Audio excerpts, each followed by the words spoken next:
ثقافت سے مراد قومی اطوار یعنی قومی طور طریقے، علاقائی طرز بود و باش یعنی علاقائی یعنی جس بھی علاقے میں آپ رہتے ہیں ان کی جو رہن سہن کا جو طریقہ ہے وہاں کا علمی و ادبی و فنی تخصص، اور اس میں جو علمی طور پر وہ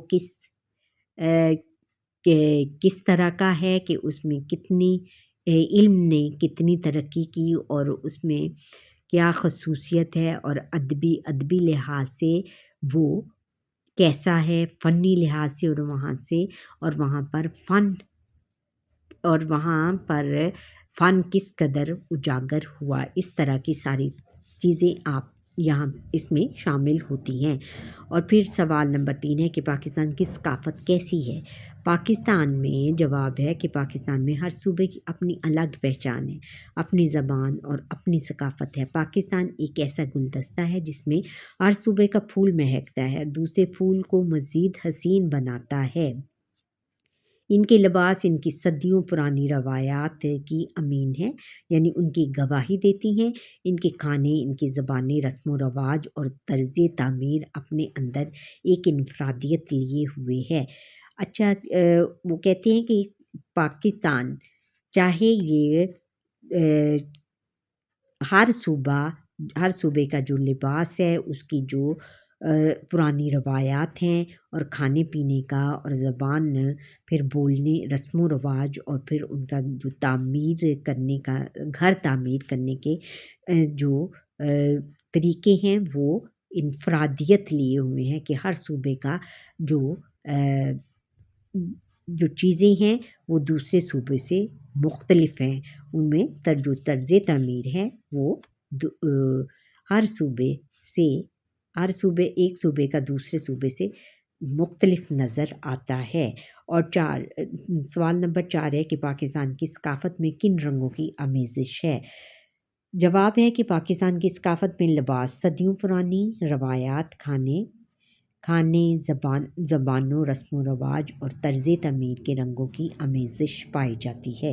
اب سوال نمبر 5 ہے کہ پاکستان کے چند مذہبی تہواروں کے نام لکھیں۔ مذہبی تہوار مسلمانوں کے تہوار کیا ہیں؟ عید الفطر، عید الاضحیٰ، شب برات، شب معراج اور یوم عاشور، محرم شامل ہیں۔ اور ہندوؤں کے مذہبی تہوار ہیں دیوالی، دسہرہ، راکھی اور ہولی وغیرہ۔ اور مسیحیوں کے تہوار ہیں ایسٹر اور کرسمس ہیں۔ اور سکھوں کے تہوار بابا گرو نانک کا جنم دن کس کو کہتے ہیں؟ برڈے کو، یا جس دن وہ پیدا ہوئے ہوں۔ بیساکھی کا میلہ، اور بیساکھی کا میلہ ہوتا ہے کہ جب وہ ان کی فصل کاٹی جاتی ہے تو وہ پھر بیساکھ ایک دیسی مہینہ ہے، اور بیساکھ کے مہینے میں ان کی فصل کی کٹائی ہوتی ہے اور فصل کی کٹائی پر وہ میلہ لگتا ہے ان کے ہاں سکھوں کا۔ پھر سوال نمبر 5 ہے پاکستان میں کون سی اقلیتیں رہائش پذیر ہیں؟ جواب ہے کہ پاکستان میں مندرجہ ذیل اقلیتیں رہائش پذیر ہیں۔ کون سی؟ ہندو، مسیحی، سکھ وغیرہ شامل ہیں ان میں۔ سوال نمبر پھر 7 ہے شندور کا محل وقوع بتائیے۔ جواب ہے کہ شندور کا علاقہ گلگت اور چترال کے درمیان ہے۔ یہ علاقہ بیحد خوبصورت ہے۔ اسی علاقے میں پاکستان کے مشہور پہاڑی سلسلے ہندو کش، پامیر اور قراقرم بھی واقع ہیں۔ یہ دراصل ایک درہ ہے، یہاں پولو کھیلا جاتا ہے۔ اس کی گراؤنڈ دنیا کی بلند ترین گراؤنڈ ہے۔ اس درے کی بلندی 3738 میٹر یعنی 12,264 فٹ ہے۔ اچھا، پھر سوال نمبر 8 ہے کہ میلہ مویشیاں کب اور کہاں لگتا ہے؟ جواب ہے کہ میلہ مویشیاں پاکستان کے دل لاہور میں لگتا ہے، اور یہ میلہ فروری کے آخری ہفتے میں منعقد ہوتا ہے۔ اب سوال نمبر 2 ہے بیٹا مشقی سوالات میں مندرجہ ذیل سوالات کے تفصیلی جواب دیں۔ تفصیلی جواب میں الف میں ہے کہ آپ جس صوبے سے تعلق رکھتی ہیں وہاں کی ثقافت کا حال بیان کریں، اور پاکستان کی ثقافت کی نمایاں خصوصیات واضح کریں۔ تفصیلی سوالات، مندرجہ ذیل سوالات کے تفصیلی جواب دیں۔ الف ہے کہ پاکستان آپ آپ جس صوبے سے تعلق رکھتے ہیں وہاں کی ثقافت کا حال بیان کریں۔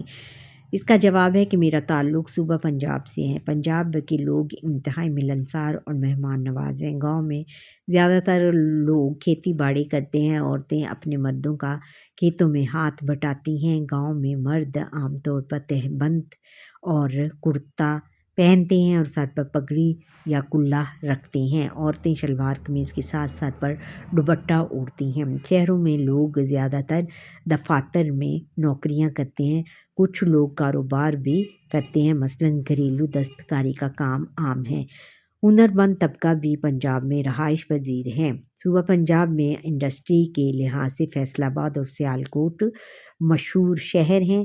سیالکوٹ کھیلوں کا سامان بنانے کے لیے بہت مشہور ہے۔ ملتان میں زیادہ تر خواتین کڑھائی کا کام خوب جانتی ہیں اور ان کی کڑھائی پورے پاکستان میں اور بیرون ملک بہت پسند کی جاتی ہے۔ ہمارے صوبہ پنجاب کے کھانے بھی پوری دنیا میں مشہور ہیں، جن میں سرسوں کا ساگ، مکئی کی روٹی، گاجر کا حلوہ وغیرہ شوق سے کھائے جاتے ہیں۔ پھر سوال نمبر 2 ہے بچوں، وہ اس کا تفصیلی سوالوں میں سے یہ سوال نمبر 2 ہے۔ یہاں پر 2 لکھیں گے ہم۔ پاکستان کی ثقافت کی نمایاں خصوصیات واضح کریں۔ جواب ہے کہ پاکستان کی ثقافت کی نمایاں خصوصیات میں جہاں ایک طرف ہر صوبے کے اپنے روایتی تہوار اور میلے یہاں کی انفرادی خصوصیات کو نمایاں کرتے ہیں، دوسری طرف اسلام کا اٹوٹ رشتہ جو کبھی نہیں ختم ہونے والا رشتہ انہیں ایک لڑی میں پروئے ہوئے ہے۔ اسلام نے اپنے تہوار ان کی رنگا رنگی کو 4 چاند لگا دیتے ہیں، اپنے تہوار ان کی رنگا رنگی کو 4 چاند لگا دیتے ہیں، یعنی اس میں بہت ان کی خوبصورتی میں اضافہ کر دیتے ہیں۔ 4 چاند لگا دیتے ہیں یعنی خوبصورتی میں اضافہ کر دیتے ہیں۔ مذہبی تہواروں کے علاوہ پاکستانی عوام اپنے ثقافتی تہواروں کے ذریعے سے بھی اپنی ثقافت کی پہچان کرانے اور اپنے زندہ دل ہونے کا ثبوت بھی دیتے ہیں۔ پاکستان میں منائے جانے والے ثقافتی تہواروں کی نمایاں خصوصیات درج ذیل ہیں۔ نمایاں کیا ہیں؟ یہ پہلے ہم لیں گے عید الفطر۔ یہ مذہبی تہوار ہے، اسے پوری دنیا کے مسلمان رمضان المبارک کے اختتام پر یکم شوال کو مناتے ہیں۔ نماز عید ادا کی جاتی ہے۔ عید کی نماز سے پہلے صدقہ فطر مستحق لوگوں میں تقسیم کیا جاتا ہے۔ لوگ ایک دوسرے سے عید ملتے ہیں، سب نئے کپڑے پہنتے ہیں اور خوشیاں مناتے ہیں۔ پھر عید الاضحیٰ ہے۔ عید الاضحیٰ کا معنی عربی زبان میں قربانی کا ہے، یوں عید الاضحیٰ کا مطلب قربانی کی عید ہے۔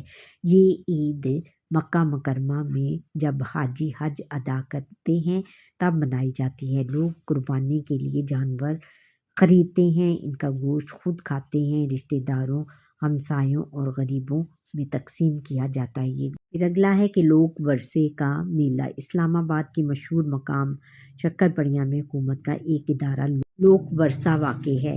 یہ ادارہ پاکستانی تہذیب و ثقافت کے فروغ اور ترقی کے لیے قائم کیا گیا۔ یہ ادارہ ملک بھر کے ثقافتی تہواروں اور میلوں کی نگرانی کرتا ہے اور تمام صوبوں کو اپنی اپنی ثقافت کے اظہار کے لیے ایک مشترکہ پلیٹ فارم بھی مہیا کرتا ہے، یعنی تمام صوبوں کو یہ موقع دیتا ہے کہ وہ یہاں پر آ کر اپنی جو مصنوعات ہیں ان کی نمائش کر سکیں۔ لوگ ورثے کے ادارے کے زیر اہتمام ہر سال اکتوبر کے پہلے ہفتے میں منایا جاتا ہے۔ پھر آگے نمبر 4 ہے کہ شینڈور کا پولو تہوار۔ شینڈور کا علاقہ گلگت اور چترال کے درمیان واقع ہے۔ یہ علاقہ بیحد خوبصورت ہے، یہاں صدیوں سے پولو کھیلا جاتا ہے۔ شینڈور کا پولو گراؤنڈ دنیا کا بلند ترین پولو گراؤنڈ ہے۔ یہاں ہر سال 7 جولائی تا 9 جولائی گلگت اور چترال کی پولو ٹیموں کے درمیان پولو میچ ہوتا ہے۔ اس میچ کو دیکھنے کے لیے دور دراز سے لوگ آتے ہیں، دور دراز یعنی بہت دور سے۔ اب بیٹا نمبر 8 ہے کہ میلہ مویشیاں۔ صوبہ پنجاب کے دارالحکومت اور پاکستان کے دل لاہور میں کافی عرصے سے ایک میلہ منعقد کیا جا رہا ہے جسے میلہ مویشیاں کہا جاتا ہے۔ شروع میں اس میلے میں صرف اعلیٰ نسل کے مویشیوں اور پالتو جانوروں کی نمائش کی جاتی تھی۔ لیکن وقت گزرنے کے ساتھ ساتھ اس میں تنوع اور جدت آتی گئی۔ تنوع یعنی اس میں لچک اور نیاپن آتا گیا۔ یہ میلہ فروری کے آخری ہفتے میں منعقد ہوتا ہے۔ ان دنوں پنجاب بھر کے کسان نسبتاً ضروری کام کاج سے فارغ ہوتے ہیں، یعنی اپنی فصلیں وغیرہ سمیٹ چکے ہوتے ہیں۔ چنانچہ ان کسانوں کی خوشیاں دوبالا کرنے کے لیے، ڈبل کرنے کے لیے، زیادہ کرنے کے لیے میلہ مویشی کا انعقاد کیا جاتا ہے۔ اس قسم کے ثقافتی تہواروں کا مقصد تفریح کے ساتھ ساتھ ہم وطنوں اور غیر ملکیوں کو اپنے ہنر سے روشناس کرانا اور ملک کے لیے زر مبادلہ حاصل کرنا ہے۔ ایسے تہوار ملک کے لوگوں کو قریب لاتے ہیں، ان میں ایک دوسرے سے محبت اور اخوت کے جذبات پیدا ہوتے ہیں۔ اچھا، 8 کلاس یہ تھا ہمارا آج کا لیسن۔ امید ہے کہ آپ کو یہ میرا لیسن پسند آیا ہوگا۔ اگر پسند آیا لائک کریں، شیئر کریں اور پیارا سا کمنٹ کریں اور بیل آئیکن پر کلک کریں تاکہ ہر آنے والا لیسن میرا آپ تک پہنچ پائے۔ اور جن بچوں نے ابھی تک مجھے سبسکرائب نہیں کیا سبسکرائب کریں اور اور جو بچے یہ فرسٹ ٹائم دیکھ رہے ہیں وہ بھی سبسکرائب کرتے چلے جائیں۔ اللہ حافظ۔